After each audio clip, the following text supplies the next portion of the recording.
எல்லாருக்கும் வணக்கம். I am Rithanya Ananthamoorthy. So இந்த வீடியோவில் நீட் எக்ஸாம்க்கான லாஸ்ட் மினிட் எக்ஸாமினேஷன் டிப்ஸ் தான் பார்க்க போகிறோம். ஸோ என்னதான் வருஷம் ஃபுல்லாக உட்காந்து நம்ம படித்தாலும் லாஸ்ட் மினிட் வரும்போது எல்லாருக்குமே ஒரு பேனிக் இருக்கும். என்ன பண்ணுறது, என்ன பண்ணக்கூடாது அப்படின்ற ஒரு கன்ஃபியூஷன் இருக்கும். ஸோ இந்த வீடியோவில் அதை பற்றி தான் டீட்டெயிலாக பார்க்க போகிறோம். ஸோ ஃபஸ்ட்லேருந்து லாஸ்ட் வரைக்கும் விடாமல் பாருங்கள். ஸோ தட் உங்களுக்கு யூஸ்ஃபுல்லாக இருக்கும். ஸோ நீட் அப்படின்னு எடுத்துக்கிட்டாலே யூஜியில் 3 இம்பார்ட்டன்ட் சப்ஜெக்ட் இருக்குது. Biology, physics and chemistry. And உங்களுக்கு தெரிஞ்ச மாதிரி பயாலஜியிலேருந்து தான் வந்து 50% ஆஃப் த கொஷின்ஸ், அதாவது 720 மார்க்ஸில் 360 மார்க்ஸ் பார்த்திங்கன்னா பயாலஜிலேருந்து தான் வருது. ஸோ இந்த நிமிஷத்தில் லாஸ்ட் மினிட்லேயும் நீங்கள் என்ன பண்ணணும் அப்படின்னா, you have to focus only on biology more comparing other subjects. So என்சிஆர்டியை வந்து தரவாக படிச்சிருந்தீங்க அப்படின்னா to revise it again and again. நான் ஒரு டைம் படிச்சிட்டேன், 4 டைம் படிச்சிட்டேன் அப்படின்னு டோன்ட் டேக் இட் லெத்தார்ஜிக்காக எடுத்துக்காதீங்க. To revise it again and again. ஏன்னா பயாலஜி பொறுத்த வரைக்கும் கொஷின்ஸ் எப்படி வரும்னா, ஒரு லெசனையும் இன்னொரு லெசனையும் இன்டர் கனெக்ட் பண்ணுற மாதிரியான சில கொஷின்ஸ் வரும்.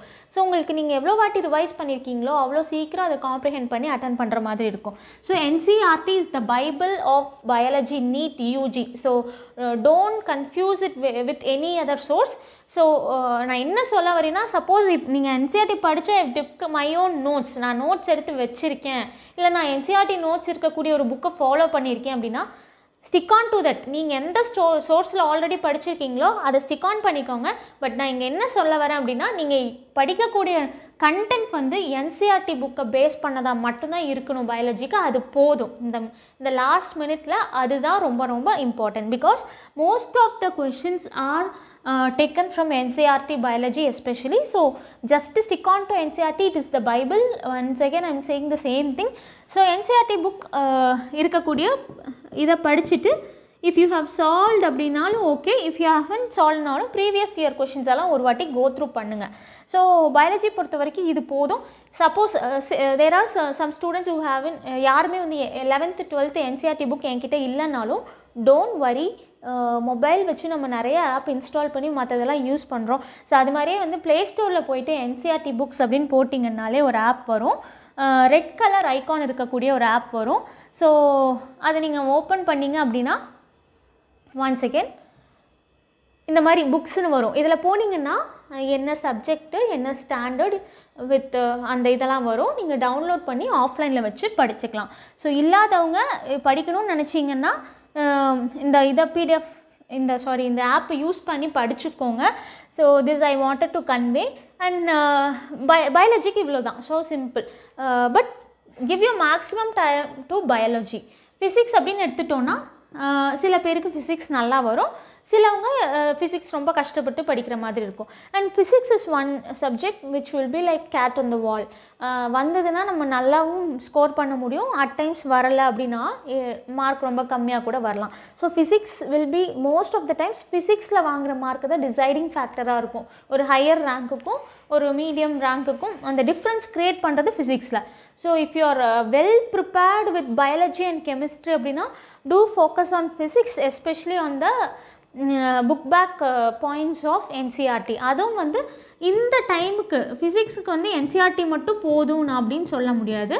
NCERTயில் இருக்க கான்செப்ட் போதும். பட் அதை வச்சு நம்ம டிஃப்ரெண்ட் மெத்தட்ஸ் அண்ட் டிஃப்ரெண்ட் வேரியன்ஸில் கொஷின் அட்டன் பண்ணியிருந்தோம் அப்படின்னா நல்லாயிருக்கும். பட் இந்த டைமில் அதை போட்டு கன்ஃபியூஸ் பண்ணிக்காதீங்க. NCERT படித்து ஆல்ரெடி என்ன கான்செப்ட்ஸ் நல்லா படிச்சிருக்கீங்கன்னு உங்களுக்கு தெரியுதோ அதை நல்லா ரிவைஸ் பண்ணுங்கள். ஓகேங்களா? இப்போ நான் சொல்கிறேன் அப்படின்றதுக்காக இதுக்காக நீங்கள் போய் புதுசாக இப்போ எதையும் ஸ்டார்ட் பண்ணக்கூடாது. நீங்கள் ப்ரையராக நான் நோட்ஸ் எடுத்து வச்சுருக்கேன், சில கான்செப்ட்ஸ் நான் நல்லா படிச்சிருக்கேன், இது எனக்கு நல்லா தெரியும் அப்படின்ற மாதிரியான இது இருக்குது அப்படின்னா அதை நல்லா ரிவைஸ் பண்ணுங்கள். And two or three chapters அப்படின்னு சிலது இருக்குது. அதை நான் ஃப்யூச்சர் வீடியோஸில் நான் போடுறேன். ஸோ அந்த மாதிரி சாப்டர்ஸ் எல்லாம் வந்து சுத்தமாக ஒமிட் பண்ணிடாமல் அட்லீஸ்ட் ஒரு பேசிக் கோ த்ரூ பண்ணிட்டு போங்க. அண்ட் எஸ்பெஷலி என்சிஆர்டியோட லெசன் புக் பேக்கில் இருக்கக்கூடிய பாயிண்ட்ஸ் ரிவைஸ் பண்ணிவிட்டு go with the previous year questions. இதுதான் மோஸ்ட் இம்பார்ட்டன்ட். அட்லீஸ்ட் ஒரு லெசனோட previous year question sources book வச்சுருந்தீங்க அப்படின்னாலோ வேறு ஏதாவது டவுன்லோட் பண்ணியோ ப்ரீவியஸ் இயர் கொஷினை மட்டும் சால்வ் பண்ணுங்கள். நான் ஒரு சாப்டரை ஃபுல்லாக ஒமிட் பண்ணிட்டேன் அப்படின்னா கூட அந்த சாப்டர் நான் ஒமிட் பண்ணக்கூடாதுன்னு நினச்சாலும் அந்த ப்ரீவியஸ் இயர் கொஷின் ஒரு 10 or 12 கொஷின்ஸ் இருக்குன்னா முடிஞ்சால் அதை சால்வ் பண்ணுங்கள். இதுதான் உங்களுக்கு எந்த சப்ஜெக்ட் உங்களுக்கு எந்த சாப்டர் ஸ்ட்ராங் அண்ட் எந்த சாப்டர் மோஸ்ட் இம்பார்ட்டன்ட், இந்த ரெண்டையும் கோரிலேட் பண்ணி உங்களால் என்ன பண்ண முடியுதோ அது பண்ணுங்கள். But give least important time for physics. Because இது நீங்கள் எவ்வளோ டைம் கன்சியூம் பண்ணாலும் வி டோன்ட் நோ ஹவு எவ்வளோ ப்ரொடக்டிவாக இருக்கும், எவ்வளோ மார்க்ஸ் ஸ்கோர் பண்ண முடியுங்கிறது தெரியாது.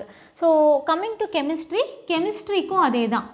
என்சிஆர்டி சம்மரி ரீட் பண்ணிடுங்க. பட் ஏன் தெரியுமா, எல்லோரும் என்னென்னா ஃபிசிக்ஸ் கெமிஸ்ட்ரிக்கு டிஃப்ரெண்ட் ப்ராப்ளம்ஸ் பண்ணுவோம், டிஃப்ரெண்ட் சோர்ஸஸ்லேருந்து எல்லாம் பண்ணியிருப்போம். பட் பேசிக்காக கேட்கும்போது ஒரு கன்ஃபியூஷன் வந்துடும். ஸோ லாஸ்ட்டு மினிட்டில் நம்ம என்ன படிச்சுட்டு போகிறோமோ அது அப்படியே ரீட்டைன் ஆகும். ஸோ இவ்வளோ நாள் என்ன படிச்சிருக்கீங்களோ அதெல்லாம் வச்சுக்கோங்க. பட் ஸ்டில் நீங்கள் என்சிஆர்டியில் இருக்கக்கூடிய கான்செப்ட்ஸ் அண்ட் வேர்ட்ஸ் அண்ட் சில விஷயங்களை வந்து நீங்கள் தப்பே பண்ணிடக்கூடாது. அதுக்காக தான் நான் இது சொல்கிறேன். என்சிஆர்டி லெசன் பேக்கில் இருக்கக்கூடிய அந்த சம்மரி, பாயிண்ட்ஸ் டு பாண்டர் இதெல்லாம் கோ த்ரூ பண்ணுங்கள். Same previous year question for chemistry and especially in do or die chapters and your own strength chapters அதை ஃபாலோ பண்ணிக்கோங்க. This is what I have to say for biology, physics, chemistry. ரொம்ப confuse பண்ணிக்காதீங்க, especially go through biology.